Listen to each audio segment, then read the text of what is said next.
I'm just sat here with my mates, Oly and Jake, and we're talking, well, we're in an incredible background, of course, so we're feeling quite joyful and the conversation is very relaxed.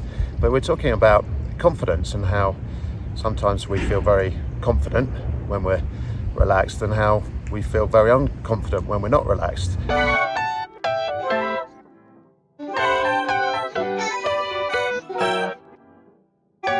Jake was coming up with a good point because he's sitting there looking beautiful, of course, but what were you talking about? I just think the gym is the most hardest environment for me to be in, and then I was talking about and thinking that actually my confidence problems isn't necessarily the confidence in myself, it's the confidence in my surroundings. So I can still be quite confident walking to the gym, and then as soon as you walk through those doors and you're in a different surrounding with everyone else there, all my confidence stays at that door and I walk in on my own. Yeah, it's interesting because we've been sitting at breakfast and we're out here and there's a lot of people that could possibly judge us, but Jake is happy to have his guns out with that lovely t-shirt, but yeah, when he gets into a gym, it's not, what is it? Singlet. Well, not sure what it is. A nice little vest. Yeah, I mean the idea is he looks great and feels confident, and the point is when we look confident we feel great and we look great and everybody thinks, well, I'd like to, we become an example to everybody else. But how have you start to overcome your lack of confidence in the gym? It's where this man comes into play. Yeah, so the last couple of times I've been going to the gym, I almost panic because I don't know how to use any weights, and I just end up going on the running machine, which isn't what my goal is. So then Oly came in, and obviously he's training and has been doing it for about 20 weeks now, so his confidence has arrived. And he was kind of sharing his knowledge and his confidence with me, showing me how to lift some of the weights, how to use them properly. And by just giving me the knowledge of the space I'm in and the products that are in there, gave me the confidence to use them. And hopefully that will stay with me, so when he goes, I can carry on doing it.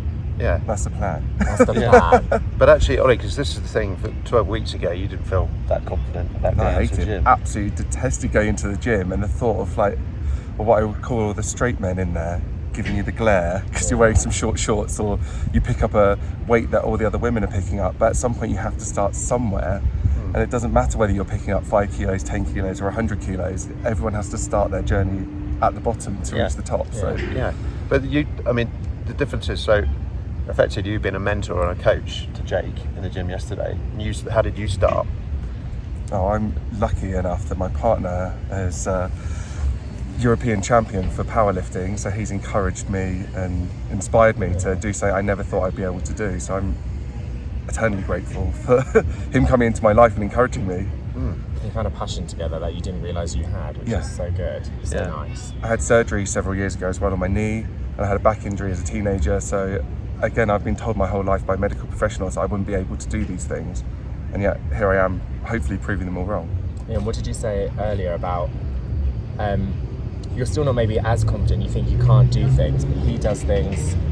It's the encouragement of having somebody there with you, that you'll go to pick up a weight and think, I can't do that, and then they'll say, of course you can, or it's that knowledge of knowing what you're going to pick up. So quite often he'll put weights on and not tell me how heavy the weights are, and you lift them, because if you're told it's a lower weight, then you tell yourself you're able to do that weight, you lift it. And I think so.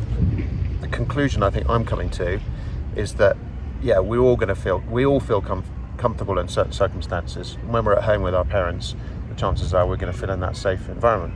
When we push ourselves out of the comfort zone, which we need to do in order to develop as individuals, what do we need? Well, we need people to support us. This is the thing. This is a great thing about having coaches and mentors rather than people telling us what we should and shouldn't be doing and judging. And you guys have been lucky, Oly, you found somebody, and then you're now in a position to be able to pass on that coaching, that mentorship to Jake.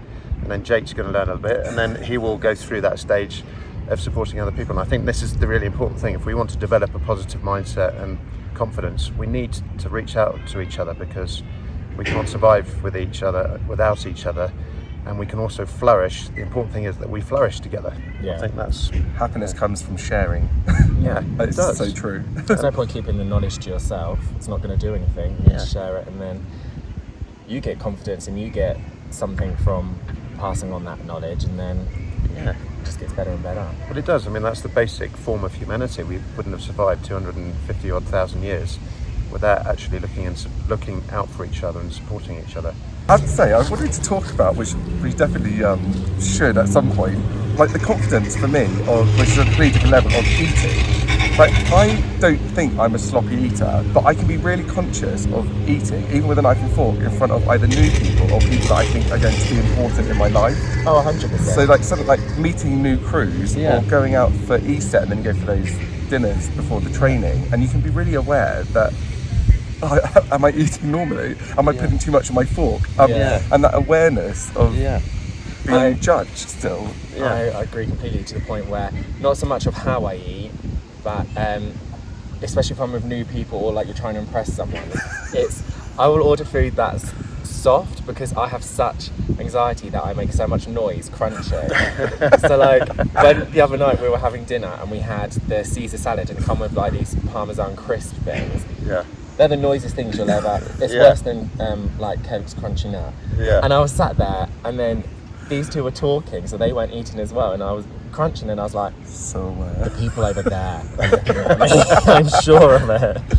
That's brilliant. So I think eating is a massive. It is, and again, I suppose it's, for me, if we think about it, why are we going into the gym feeling judged and potentially criticised? Why are we sitting around the table feeling potentially judged and criticised? Is it because we might be doing it to someone else because of our lack of emotional intelligence, our lack of confidence again?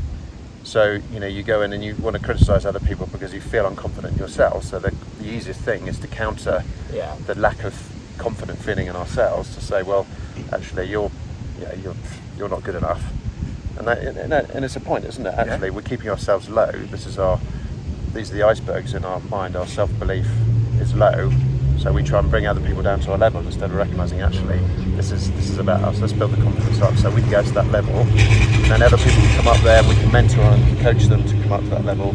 We'll have someone else doing that for us as well. I think when I know when I'm criticising, often it's after 2 o'clock in the afternoon. I just know that's my witching hour because I'm running out of energy. And so I start thinking, actually, why are you wearing those clothes and all the rest of it? I don't feel like that in the morning. I feel, like, oh, that's great. You look so confident. Well, that's a great inspiration to me. Whereas I turn it around in the afternoon because I know my energies are low, and I know immediately, actually, that's because I've got a limited mindset at that point. I've got to do something about it. And therein lies that, well, just go to bed and have some sleep or rest, or go in the mountains and go for a walk instead of trying to push too hard. Yeah, clear your head, have a nap, have something to eat, or go for a walk, get some fresh air. Yeah, exactly. Anyway, that's our philosophical talk just after breakfast this morning in this beautiful setting.